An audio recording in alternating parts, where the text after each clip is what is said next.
Assalamualaikum warahmatullahi wabarakatuh.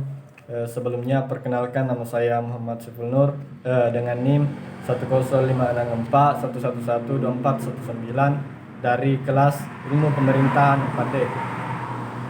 Baik, di sini saya akan sedikit menjelaskan materi mengenai sejarah ASEAN.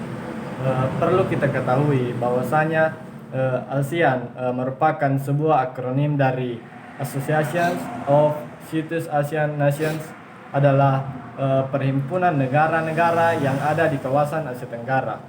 Organisasi ASEAN yang pada awalnya hanya berjumlah 5 negara saja, sekarang sudah tumbuh berkembang menjadi 10 negara, antara lain Indonesia, Malaysia, Singapura, Thailand, Filipina, Brunei Darussalam, Vietnam, Myanmar, Laos, dan Kamboja, di mana 5 negara pertama adalah pendirinya.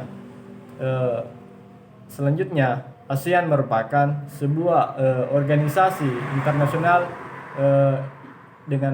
yang mempunyai wilayah yang begitu besar. Jika dijumlahkan secara keseluruhan, luas wilayahnya mencapai 1, juta mil persegi atau sekitar 4,5 juta kilometer persegi, dengan jumlah populasi yang ada di dalamnya sekitar 1,5 miliar orang. ASEAN dibentuk dengan maksud dengan tujuan kepentingan negara-negara di dalamnya seperti ekonomi, sosial, budaya, dan lain-lain. Selanjutnya, ASEAN yang merupakan sebuah perhimpunan negara-negara yang berada di kawasan Asia Tenggara didirikan pada tanggal 8 Agustus 1967 di kota Bangkok, Thailand, yang dikenal dengan Deklarasi Bangkok.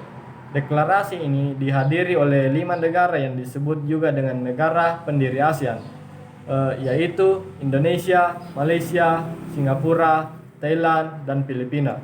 Wakil-wakil dari kelima negara tersebut antara lain Adam Malik yang diwakili oleh Indonesia, Tun Abdul Razak dari Malaysia, S. Rajaratnam dari Singapura, Ranat Koman dari Thailand, dan Narciso Ramos dari Filipina.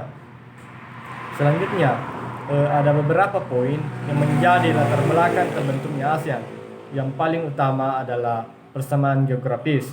Negara-negara ASEAN yang sama-sama berada di kawasan Asia Tenggara, yang berada di sebelah selatan negara Cina dan berada di sebelah utara Samudra Hindia dan benua Australia. Selanjutnya, selain itu juga terdapat persamaan suku bangsa, di mana masyarakat ASEAN memiliki budaya dasar Melayu atau Indonesia, sehingga semua negara ASEAN terkecuali Thailand yang juga pernah dijajah oleh bangsa Eropa, sehingga ada persamaan nasib. Hal ini yang mendasari pembentukan ASEAN sesuai dengan poin yang ada pada tujuan dibentuknya ASEAN, diantaranya untuk mempererat kerjasama antar negara-negara yang ada di kawasan Asia Tenggara dalam bidang ekonomi, politik, sosial, dan budaya. Tujuan ASEAN lain adalah untuk memajukan negara dan meningkatkan perdamaian di tingkat regional. Selanjutnya, adapun bentuk kerjasama negara ASEAN seperti kerjasama politik keamanan ASEAN. Kerjasama ini ditunjukkan untuk menciptakan keamanan, stabilitas, dan perdamaian, khususnya di kawasan dan umumnya di dunia. Kerjasama dalam bidang politik dan keamanan dilakukan menggunakan instrumen politik seperti kawasan damai, bebas, dan netral. Selanjutnya, kawasan-kawasan yang bebas senjata nuklir di Asia Tenggara. Selain ketiga instrumen politik tersebut, terdapat pula forum kerjasama dalam bidang politik dan keamanan yang disebut ASEAN Regional Forum atau ARF.